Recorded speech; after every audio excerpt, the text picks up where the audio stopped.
Made it! We made it back home. Let's see if we can do that pivot turn. Oh, there we go! Get it! Oh! There we go, get it. Oh! I had a lot of fun. Dude, I can't wait to take this thing off-road, but I don't think it's ready, man. We will go do some off-road riding with it, dirt riding with it this weekend when I go to the Hollister Hills race. We'll be racing my my KLX 140.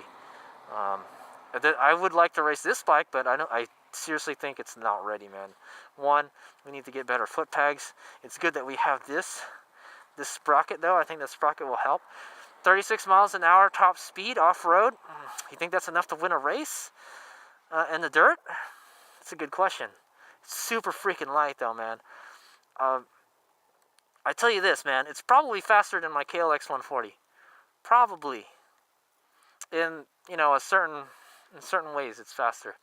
That KLX weighs double the weight of this bike. So where this bike has its greatest advantage is its power to weight ratio. It only weighs like 100 pounds, and it has like 88 foot-pounds of torque. That's ridiculous, man. Ridiculous. That thing probably only has like 10 horsepower. This KLX here. So, yeah, this bike is freaking sick, man. I'm telling you. So it's already got some trials tires. I think that would be okay to do some dirt riding. Well, I don't really like these. I don't like these foot pegs. I don't know where you got these from, but I think we're gonna go up. These are like for street bikes, man. Yeah, I do not like those foot pegs. They're not. They do not feel good for standing. I want a wider foot peg. So when we do some off-road riding, well, we were going to get some wider foot pegs, but the guy lost the foot peg mount, so it's like, I don't know what I'm going to do. I don't have the mount. He's just got these goofy-ass foot pegs here. I feel these aren't strong, too. They're made out of aluminum, man. Like, that looks like it's going to break, man. We'll see. Maybe we can get something overseas, you know. I know these bikes are very popular around the world already, so. That's interesting. There's a little there's an adjustment bolt here for something. I won't have to go through the manual and look at all the maintenance stuff. I don't know how about that belt either. I wonder if the belt has any teeth on it, you know. But it runs great. It runs great. I feel that the rear preload needs to be increased. I think that's probably the reason. Yeah, that's probably the reason why it's wanting to. The front feels light all the time when I give it throttle. It just wants to come up all the time, you know.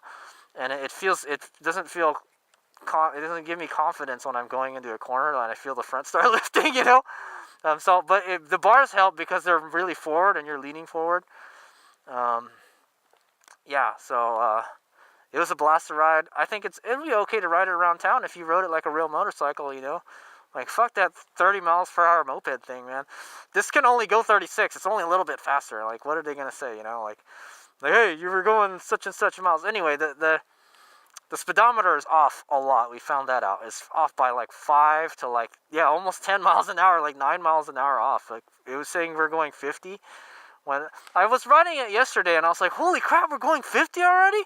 It doesn't feel like it. And sure enough, we're only going like 30-something miles an hour. So that's why I didn't feel like it.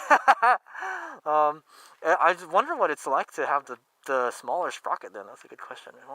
When you do these, we'll swap them out. I think, yeah, that's a 40 to a 60. That's a big difference in sprocket, though. But like I said, this primary focus I want on this bike is it's going to be a dirt bike, you know. So we can add it. It's good to have that extra big sprocket on it. That's a pretty sweet looking sprocket too.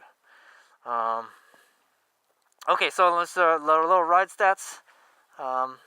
So this is probably part of the second video, ride stats. So we got a speed of 37.1 max speed.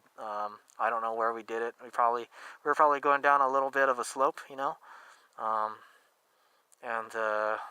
Yeah, this speedometer is like useless. You have to calculate the right speed that you're going. Another thing you can do is you can if you have a mount for your phone on your bike, you can use that as a speedometer. There's speedometer apps that you can use on your phone. I use GPS. It's GPS is more accurate. So we had 37.1 miles per hour. we had a average moving speed of 18.6 miles per hour. We rode for a total of no, we were riding for an hour, and then we were riding for 40 minutes. Like we were actually moving for 40 minutes, so not bad. I think that time was just like going to the AAA, you know. Thanks a lot, AAA. Make me go to DMV now. It's one of my paying my membership fees for, man. um, and we went a total distance of 12.7 miles.